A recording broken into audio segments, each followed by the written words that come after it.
Lauren Anderson, and I'm Executive Director of the Josh Anderson Foundation, which is named after my brother who died by suicide in March of 2009.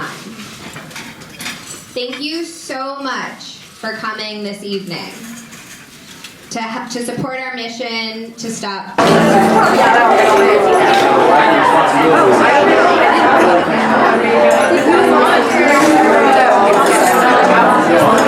I think of Olivia, I think of light. Her smile and energy lights up a room. She lights you up just being around her. I also know, and you will soon hear, that despite the brightness you see now, she's also experienced darkness. Although her story is personal to her, it's a story that can be told by so many young people. Thousands of teens who are suffering in darkness and never able to make it to their light. I refused to accept how I was feeling and reach out for help because I felt as though my problems were not real. I felt this way because of how different I felt on the inside was from how I appeared on the outside. I always thought that people with mental illness had experienced a traumatic event, struggled financially, or did not have any friends. None of that fit who I was. I felt that I did not deserve to get help because my problems only existed on the inside. I was afraid to be authentic with how I was really feeling for fear of judgment. I was scared that people would not take me seriously. The thing about being yourself is that you do not have to fit a certain mold. As long as it is real, it is enough. Third, I do not always need to be in control. I have learned to trust that everything happens for a reason and that I am not given any challenges that I cannot overcome. I have realized that although not everything is good, something good comes out of everything. Fourth, the importance of family. My family is my biggest support, and they are my #1 fans. No matter what, they love and accept me for who I truly am. Lastly, I am me. I am loved and cared about simply because I'm myself. There is not and will never be anyone else like me who can make the same impact that I do. Thank you.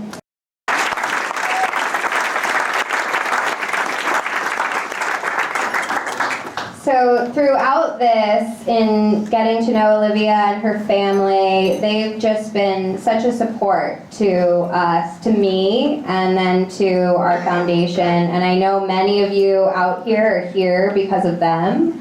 So I just love to give a really big thank you to the Forresters, Scott and Shelley, and Olivia. And I'd like to call Scott up if you'd like to say a couple words.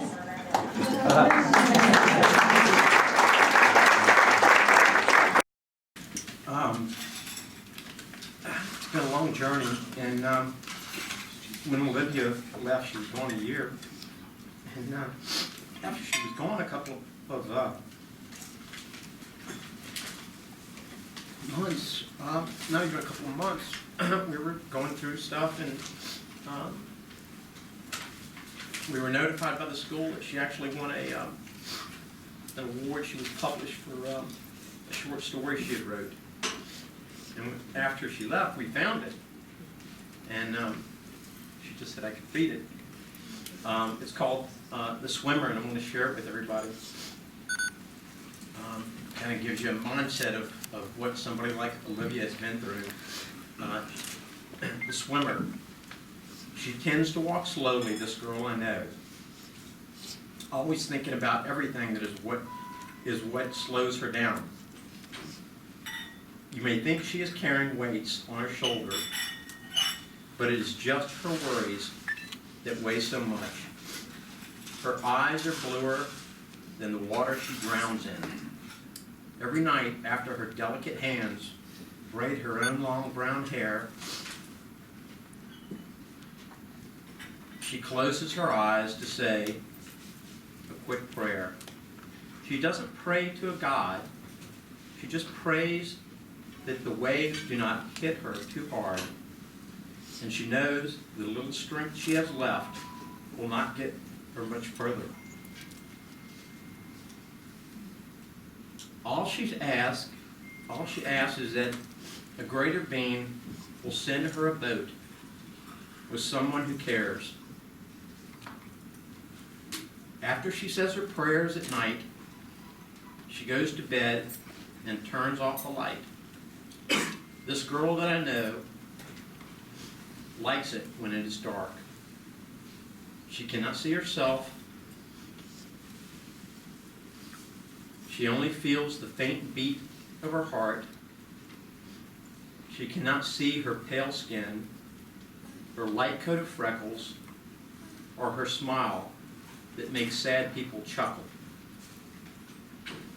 She sees only in herself what she thinks is wrong.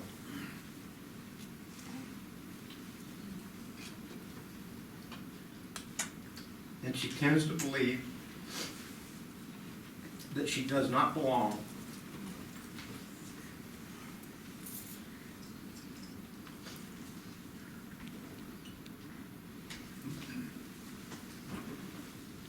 There's a twist to this story.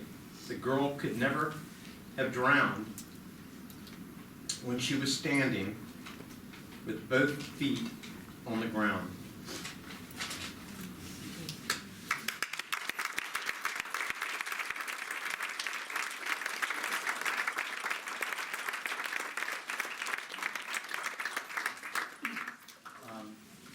I just wanted to share that with everybody because I think what it does is really explain what it's like for somebody who goes through this. And I really appreciate all of our friends and family coming out, and certainly everybody else. Thank you, and Lauren, thank you for what you're doing. And I don't think anybody has a clue on, and I mean that respectfully, on how big this issue is and how widespread. And Olivia, we're so proud of you. You're really great. You're amazing. We love you. Thank you.